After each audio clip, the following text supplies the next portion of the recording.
অবশেষে খেলা জমে ওঠার আগে ইনফান্তিনো পিছু হটলেন। রাতের বেলায়, আমাদের সময় রাতের বেলায় একটা স্টেটমেন্ট দিয়ে জানালেন যে এফএফই প্রোগ্রাম নিয়ে তিনি আর আগাচ্ছেন না।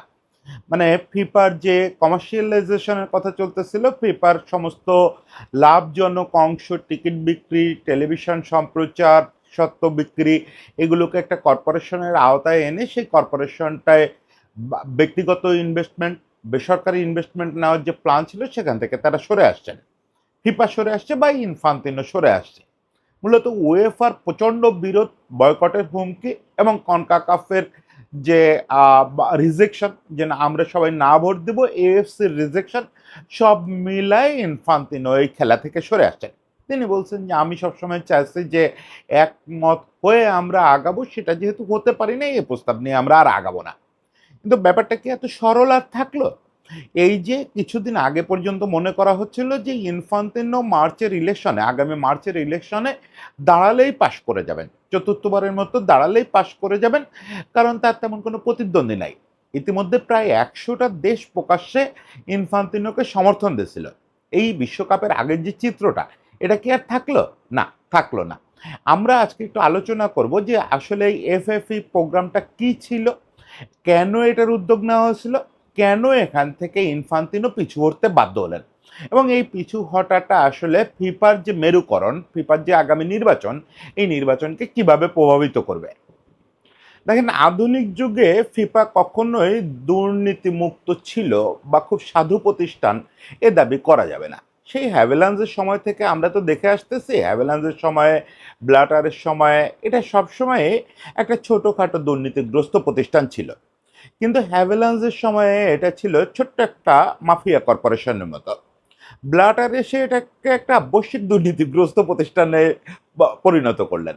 বিশ্বের নানা জায়গায় এটা, যদিও ফিফা চার্টার বলে এটা অলাভজনক সংস্থা, কিন্তু এখানে টাকা কামানো, সেটা ওই ভোটের জন্য বিভিন্ন দেশকে উৎকোচ দেওয়া এবং ওই টাকা নানা রকম অসাধু ব্যবহার, ফিফা ভালোই আয় করত। এখনকার তুলনায় কম মনে হবে আপনার, কিন্তু যতদিন পর্যন্ত আমেরিকান বাজারে ঢোকে নাই ততদিন পর্যন্ত ওই ফুটবলের বিবেচনায় ভালো আয় করত। এই পুরো ব্যাপারটাকে ক্যাশ করে যে ফিফাতে দুর্নীতি হয়, এটা তো ওপেন সিক্রেট ছিল। কিন্তু সেই দুর্নীতিটা কখনোই ফুটবলকে খেয়ে ফেলা দুর্নীতি ছিল না। এটা আসলে ব্যক্তি পর্যায়ে বা কিছু গোষ্ঠী পর্যায়ে অল্প কিছু টাকা নাড়াচাড়া হতো এবং ঘুষ দেওয়া দেই ছিল মূল সমস্যাটা। যে এই কনফেডারেশনসের সভাপতি কে হবে, ওর পক্ষে ঘুষ দাও, অমুক করো তমুক করো, এগুলো, এর চেয়ে বেশি কিছু না। এটাতে হঠাৎ করে আমেরিকার খুব ইন্টারেস্ট তৈরি হলো, মূলত আমেরিকান বিজনেসম্যানদের। এই ইন্টারেস্টটাও যে আজকে হঠাৎ করে তৈরি হয়েছে তা না, বা ইনফান্তিনোর সময় হঠাৎ করে তৈরি হয়েছে তা না। এটা 90s শুরু থেকেই আমেরিকান যে অলিগার্করা, তারা চিন্তা করে যে আমেরিকায় তো যে কোনো স্পোর্টস আপনি যদি ঢুকাতে পারেন, আমি কালকেও আমার ছেলেকে বোঝানোর জন্য বলতেছিলাম যে পৃথিবীর যে কোনো জায়গায় 1,000 ভিউয়ার বা 1 কোটি ভিউয়ার হওয়া আর আমেরিকায় 1,000 ভিউয়ার হওয়া একই কথা, যদি আমেরিকানদের মধ্যে সেই ভিউয়ারটা পাওয়া যায়, কারণ ওদের ক্রয় ক্ষমতা মারাত্মক বেশি। ওদের ওখানে বিজ্ঞাপনদাতাদের খরচ করার ক্ষমতা অনেক বেশি। ওখানে বিজ্ঞাপনদাতা কারা? রোলেক্স, অ্যাপেল, এই জাতীয় প্রতিষ্ঠান। ফলে ওই মার্কেটে ঢুকতে পারলে আপনি মোটামুটি দর্শক নিয়েও পৃথিবীর সবচেয়ে ধনী খেলায় পরিণত হতে পারবেন। যেটার উদাহরণ বাস্কেটবল, এনএফএল, সবাই আছে। বিলিয়ন বিলিয়ন ডলার ওড়ে এখানে। সেই মার্কেটটায় ঢোকার জন্য ফিফাকে দিয়ে, ফুটবলকে দিয়ে 90s থেকে চেষ্টা করা হচ্ছে। কিন্তু এবার একটা ডেসপারেট চেষ্টা শুরু হলো। সেই চেষ্টা থেকেই কিন্তু আসলে ব্ল্যাটারকে সরানো হলো। আপনাদের যদি মনে থাকে, ব্ল্যাটারকে সরানোর প্রক্রিয়াটা শুরু হয়েছিল কিন্তু এফবিআইকে দিয়ে। আমেরিকান একটা প্রতিষ্ঠান, গোয়েন্দা সংস্থা, তারা তদন্ত করে ব্ল্যাটারের বিপক্ষে এবং প্লাতিনির বিপক্ষে একগাদা দুর্নীতির অভিযোগ আনলো, যেগুলো সব সত্যি ছিল, এবং সেই অভিযোগে তাদের অপসারণ করানো হলো। এরপরে ক্ষমতায় আসলেন ইনফান্তিনো। ইনফান্তিনো কিন্তু খুব সহজে ক্ষমতায় আসেন নাই। ব্লাটার গোষ্ঠী থেকে তখন নির্বাচন করছিলেন এই যে সালমান বিন ইব্রাহিম খালিফা, বাহরাইনের খালিফা পরিবারের সদস্য। উনি মাত্র 3 ভোটে হেরে গেছিলেন ইনফান্তিনোর কাছে। এত তোড়জোড় করার পরেও, মানে পুরো আমেরিকান ওয়েট ইনফান্তিনোর ওপরে ছিল, তারপরেও মাত্র 3 ভোটে সালমান সাহেব হেরে গেছিলেন। ইনফান্তিনো আসলেন আসলে, এটা একটু নিষ্ঠুরভাবে বলা যায়, আমেরিকান অলিগার্কদের পুতুল হয়ে। ওনার নিজস্ব কোনো ডিসিশন আজ পর্যন্ত এখানে আমরা দেখি নাই। সবই দেখছি আমেরিকান বিজনেসম্যানদের, এই জেপি মর্গান থেকে শুরু করে আমেরিকান বড় বড় যে বিজনেসম্যান, তাদের বিভিন্ন ইন্টারেস্ট বাস্তবায়িত করা। এবং সেই ইন্টারেস্টগুলোর ভিতরে আরেকজন বিজনেসম্যান ঢুকে গেলেন, বিজনেসম্যান প্রেসিডেন্ট ডোনাল্ড ট্রাম্প। ফলে ব্যাপারটা একটা সোনায় সোহাগা হলো যে ওই আমেরিকান বাজার, আমেরিকার বড় বড় অলিগার এবং মাঝারি বিজনেসম্যান ডোনাল্ড ট্রাম্প, এদের সবার স্বার্থ এক জায়গায় চলে আসলো যে ফুটবলকে বিলিয়ন ডলারের প্রজেক্ট বানাইতে হবে, এখান থেকে বিলিয়ন ডলার আয় করতে হবে। এই উদ্দেশ্যে কিন্তু আমেরিকায় একের পর এক ইভেন্ট আয়োজন করা হচ্ছে, এই যে এমএলএসকে চাঙ্গা করা, অমুক তমুক, সবই কিন্তু এই বীজ বপন, সবই এই বীজ বপন। এবং শেষ পর্যন্ত আমরা দেখলাম আমেরিকাতে ক্লাব ওয়ার্ল্ড কাপ আয়োজন করা হলো, যেটা একটা আজগুবি টুর্নামেন্ট ছিল। আজগুবি এই অর্থে যে খেলোয়াড়দের শেষ করে দেওয়ার একটা টুর্নামেন্ট। এটা নিয়ে তখনই উয়েফা প্রচণ্ড আপত্তি করছে যে ভাই ভর সিজন খেলে তারপরে এই প্রেশার নেওয়ার পর আবার ক্লাবগুলোকে এই প্রেশার দেওয়া, এটা কোনোভাবেই মানবিক না। খেলোয়াড়দের যে রেস্ট টাইম এটা শেষ হয়ে যায়। ওকে, তারপরেও সেটা হলো। কিছুদিন পরে আবার ওখানেই ওয়ার্ল্ড কাপ, মানে যতভাবে কামানো যায়। 4-5 বিলিয়ন ডলার যে টুর্নামেন্টটা ছিল বিশ্বকাপ, সেটা তো অলরেডি 13-14 বিলিয়ন ডলারে পৌঁছায় গেছে। এখন এটাকে 64 দলের করার চেষ্টা হচ্ছে, যাতে এটা 20 বিলিয়ন ডলারের টার্গেট ছুঁয়ে ফেলতে পারে আয়ের দিক থেকে। আপনি কল্পনা করেন যেটা কদিন আগে 4-5 বিলিয়ন ডলারের একটা টুর্নামেন্ট ছিল, সেটা এখন 20 বিলিয়ন ডলারের হাতছানি দিচ্ছে আগামী 2030 সালেই। এখন এই যে বিলিয়ন বিলিয়ন ডলারের প্রসপেক্ট তৈরি হয়েছে, এটা যাচ্ছে তো ফিফার ফান্ডে। এই টাকা দিয়ে সরাসরিতেই অলিগার্করা কোনোভাবে উপকৃত হচ্ছে না। হ্যাঁ, এটার যে মানি রোটেশন, এটার যে আদার বিজনেস, সাইড বিজনেসগুলো, এগুলো আমেরিকান বিজনেসম্যানদের হাতে যাচ্ছে, অ্যাপেলের হাতে যাচ্ছে, অন্যান্য কোম্পানির হাতে যাচ্ছে। কিন্তু এতে তারা সন্তুষ্ট না। তারা আসলে ফিফার ওই মূল বিজনেসটায় হাত দিতে চায়, যেখানে আসলে বিলিয়ন ডলার উঠতেছে। সেই বিজনেসটা কি? সেই বিজনেসটা হচ্ছে ফিফারে যে টিকিট বিক্রি, টিভি সত্ত্ব বিক্রি, অমুক তমুক যত রকম জায়গা থেকে ফিফার আয় হয়, এবং সেটা মূলত বিশ্বকাপ কেন্দ্রিক। ফিফার আয় তো, ফিফার আয়ের 90% আসে শুধু মেন্স ওয়ার্ল্ড কাপ থেকে। ফলে এই জিনিসগুলো তারা একটা বাণিজ্যিক কর্পোরেশনের হাতে নিতে চায়। এই চিন্তাটাও ফিফার বেশ পুরনো চিন্তা, যে আমরা আমাদের সমস্ত আয়ের খাত একটা নির্দিষ্ট আলাদা প্রতিষ্ঠানের হাতে নিয়ে আসবো। সে প্রতিষ্ঠানটা ফিফারই একটা প্রতিষ্ঠান হবে, কিন্তু এটা একটা কর্পোরেশনের মতো করে পরিচালিত হবে, যাতে ফিনান্সিয়াল ব্যাপারগুলো ভালোভাবে পরিচালিত করা হয়। এটা কয়েকবার আলোচনায় উঠছে, প্রত্যেকবারই না ফিফা চার্টারে আছে আমরা অলাভজনক সংস্থা, আমরা টাকা নিয়ে এত ভাবতে পারি না, এই কারণে আলোচনাটা থমকে গেছে। আবার এবার বিশ্বকাপের আগে এই ফিফার এই কর্পোরেশনের চিন্তা মাথায় আসছে জেপি মর্গানের কাছ থেকে। ইনফান্তিনোর মাথায় আসে নাই। ইনফান্তিনোর এই মুন্ডিত মস্তকে এত বুদ্ধি নাই। এটা জেপি মর্গানের আইডিয়া যে আপনারা এরকম একটা কর্পোরেশন করেন। এখন জেপি মর্গান নতুনটা কি বলল? জেপি মর্গান জানেন তো, জেপি মর্গান এখন না, দীর্ঘকাল ধরে পৃথিবীর সবচেয়ে বড় বিজনেস অলিগার্ক, যাদের নাম আপনি খুব বেশি শুনবেন না, কিন্তু অনুমান করা হয় যে পৃথিবীর সব বড় বড় ঘটনা তারা পেছন থেকে নিয়ন্ত্রণ করে। তো জেপি মর্গানের নতুনত্বটা কি? এই আইডিয়া হচ্ছে এই যে ফিফা ফরওয়ার্ড এন্টারপ্রাইজ, আমরা এখন থেকে এফএফই বলবো, তাহলে উচ্চারণ করতে সহজ হবে, নতুবা ফিফা ফরওয়ার্ড এন্টারপ্রাইজ মনে রাখাটা কঠিন হয় আমার জন্য। তো এই এফএফইর আইডিয়াটা হচ্ছে যে এটার 80% মালিকানা ফিফার হাতে থাকবে, বাকি 20% বিক্রি করে দেওয়া হবে। এই 20% কিনবে হচ্ছে বিভিন্ন অলিগার্করা বিভিন্ন নামে। জেপি মর্গান নিজে কোনো শেয়ার কিনবে না। তারা হয়তো অর্থনৈতিক উপদেষ্টা হিসাবে এই ব্যাংকিং প্রতিষ্ঠানটা এখানে থাকবে, কিন্তু ব্যাপারটা খাবে ওরাই ঘুরে ফিরে।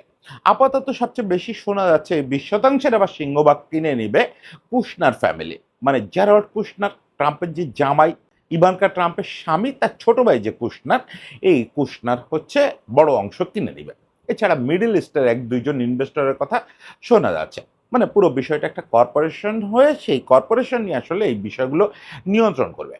আমরা অলরেডি দেখছি যে বাণিজ্যিকরণের আভাসেই টিকিটের দাম কোথায় গেছে, দর্শকের সঙ্গে কীরকম ব্যবহার করা হচ্ছে, কি নোংরামি করা হয়েছে। যতভাবে পারা যায় খেলাটাকে বাণিজ্যিক করা হচ্ছে। এই ড্রিঙ্কস ব্রেক, অমুক হাইড্রেশন ব্রেক, অমুক তমুকের নামে বিজ্ঞাপন চালানো হচ্ছে, ফাইনালের মাঝখানে কনসার্ট করা হচ্ছে। মানে এটা কেবল ট্রেলার মাত্র। আপনি যদি একটা কর্পোরেশনের হাতে ছেড়ে দেন এবং সেই কর্পোরেশনের behind the scene think tank থাকে জেপি মর্গান, তাহলে নিশ্চিত থাকতে পারেন যে এর প্রতিটা ইঞ্চি থেকে আয় করার জন্য যা খুশি তাই করানো হবে। আমি একদিন রসিকতা করে বলতেছিলাম যে খেলোয়াড়দের যদি স্কার্ট পরায় না চানো বেশি আয় হবে বলে মনে করে তারা তাই করবে। এরকম একটা পরিস্থিতিতে পুরো পৃথিবী বলা যায় ফার্স্ট ওয়ার্ল্ড। এই ঘটনাগুলো হয় কি, আমি একটা জিনিস সবসময় বলি, পৃথিবীতে নায়ক আর ভিলেন আলাদা জায়গা থেকে আসে না। যে জায়গা থেকে ভিলেন আসবে ওই জায়গা থেকেই নায়ক আসতে হবে। আর নায়ক আর ভিলেন বলে আলাদা কিছু নাই। কারণ আমাদের এই থার্ড ওয়ার্ল্ডের লোকজন আমরা বড় জোর সমালোচনা করতে পারি, আমরা এগুলো প্রজেক্ট ঠেকাতে পারবো না। ওই ফার্স্ট ওয়ার্ল্ডেরই ইউএফা এবং কনকাকাফ জোন, তারা আসলে এটাতে রুখে দাঁড়াইছে, প্রচণ্ডভাবে রুখে দাঁড়াইছে যে এইটা করলে ফুটবল জিনিসটাই শেষ হয়ে যাচ্ছে। বিজনেস নিয়ে তো আমরাও ভাবি, বিজনেস তো আমরাও চাই যে জিনিসটা $5 বিলিয়ন ছিল এটা $10 বিলিয়ন হোক, কিন্তু জিনিসটারে $20 বিলিয়ন করতে গিয়ে একদম কাপড় জামা খুলে ফেলাটা বা জিনিসটা বিক্রি করে দেওয়া এটা ঠিক হবে না, এটা খুবই অন্যায় হবে। এবং এরকম একটা কর্তৃপক্ষের হাতে ফিফার এত বড় একটা দায়িত্ব চলে গেলে কি কি হতে পারে তার তো কিছু ট্রেলার আমরা এই বিশ্বকাপে দেখছি।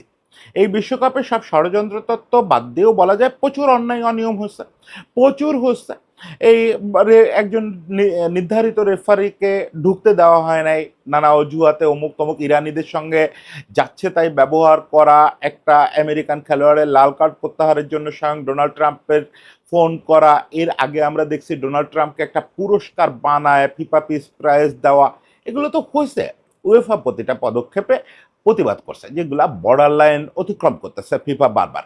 কিন্তু যখন এই যে এফএফির প্ল্যানটা সামনে আসছে বিশ্বকাপের আগেই আলোচনায় আসছে, কিন্তু এবার ফিফা ডেট দিয়ে দিচ্ছে যে আগামী 19 তারিখের মধ্যে এটা প্রত্যেকটা মেম্বার অ্যাসোসিয়েশনকে, যারা ভোটিং পাওয়ার আছে তাদেরকে জানাইতে হবে তারা কি এটার পক্ষে না বিপক্ষে। এই নোটিশটা দেওয়ার সঙ্গে সঙ্গে উয়েফা জানালো যে এটা ফিফাকে বিক্রি করে দেওয়ার একটা পদক্ষেপ হচ্ছে। তারা একটা স্লোগান উঠলো, FIFA is not for sale. UEFA যেটা করলো প্রথম সংগঠন হিসাবে, ইউএফা হচ্ছে 55 দেশের অর্গানাইজেশন, ইউরোপের ফুটবল অর্গানাইজেশন। তারা একটা বিবৃতি দিয়ে জানালো যে তারা এই 55টা দেশ এই প্রস্তাব প্রত্যাখ্যান করতেছে। শুধু প্রত্যাখ্যান করতেছে না, এই প্রস্তাব যদি টেবিলে ওঠে তাহলে তারা আর ফিফার কোনো ইভেন্টের সঙ্গে থাকবে না। এই প্রস্তাব পাশ হলে বা টেবিলে উঠলে ইউএফা ফিফা বয়কট করবে, এটা তারা হুমকি দিয়ে দিচ্ছে। ইউএফার 55টা দেশই এ ব্যাপারে একমত। এরপরে কনকাকাফ মানে আমেরিকা, মেক্সিকো, কানাডা, এটার যে জোনটা, এরা 35 ভোটের মালিক। এরাও জানায় দিচ্ছে যে আমরা কেউ এই প্রস্তাবের পক্ষে নাই। তারা বয়কটের কথা বলে নাই, তারা বলছে যে আমরা কেউ এই প্রস্তাবের পক্ষে ভোট দিব না, আমরা নো ভোট দিব, প্রত্যেকে সিদ্ধান্ত নিয়ে ফেলছে। এখন ঘটনা হচ্ছে এই প্রস্তাব তো যত যাই বলেন, ওই ফিফায় তো একটা ডেমোক্রেসি, কাগজে ডেমোক্রেসি হলেও আছে। সেই ডেমোক্রেসি দাবি করে যে নিয়ম হচ্ছে যে এরকম একটা প্রস্তাব কর্পোরেশন করা বা কিছু, এটা ফিফা গভর্নিং কাউন্সিল একা একা ডিসিশন নিতে পারে না। আর রিয়েলিটি হচ্ছে ফিফা গভর্নিং কাউন্সিলও কিন্তু এটার সঙ্গে অ্যালাইন না। তো আমেরিকা পুরো জোন সহ মানে 90টা ভোট অলরেডি নিশ্চিত করে দিচ্ছে যে আমরা এর পক্ষে ভোট দিচ্ছি না। এখন এই জিনিসটা ফিফা কাউন্সিলে পাশ করাইতে গেলে, কংগ্রেসে পাশ করাইতে গেলে 211টা হচ্ছে ভোটাধিকার প্রাপ্ত সদস্য ফিফার, 106টা ভোট লাগবে। তার ভিতরে 90টা তো অটোমেটিক নাই হয়ে গেল। 90টা বলে দিল যে আমরা ভোট দিব না, এর ভিতরে 55টা বললো আমরা বয়কট করব, আর বাকি 35টা বললো যে না আমরা বয়কট করি বা না করি সেটা পরের কথা, কিন্তু আমরা ভোট দিব না। এদিকে এএফসি কালকে একটা স্টেটমেন্ট দিচ্ছে, তারা বলছে যে তারা এএফসি সংগঠন হিসাবে এই আইডিয়াটা রিজেক্ট করে। তবে তারা তাদের সদস্য রাষ্ট্রদের পক্ষে এরকম কোনো কথা দেয় নাই যে আমাদের সব সদস্য রাষ্ট্র এটার এগেনস্টে ভোট দেবে। তবে তারা তাদের সদস্য রাষ্ট্রদের আবার আলাদা একটা চিঠি দিচ্ছে। সেই চিঠিতে তারা বলছে যে আপনারা জিনিসটা ভালো করে বিচার বিবেচনা করেন, হুট করে কেউ এই ফাঁদে পা দিয়ে ফেলেন না।